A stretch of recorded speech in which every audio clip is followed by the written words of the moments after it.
Struggling to capture leads from your website into Salesforce? Learn how to create a fillable form in under 3 minutes. We'll walk through the exact steps in Salesforce Setup to generate your form. First, access the quick settings.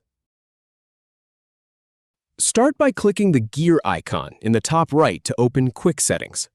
Then, click Open Advanced Setup to dive into the full setup menu.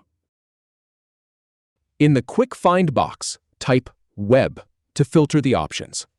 Now click on Web to Lead from the results.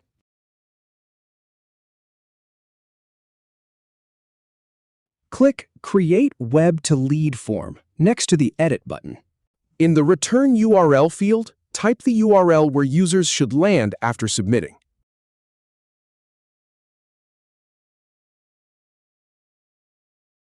Then check the box to enable reCAPTCHA for spam protection. Finally, click Generate to create your form. That's it, you're all set. If you have any feedback or if any info is inaccurate, please leave a comment below. We'll do our best to answer or redo the video if needed. Thanks for watching.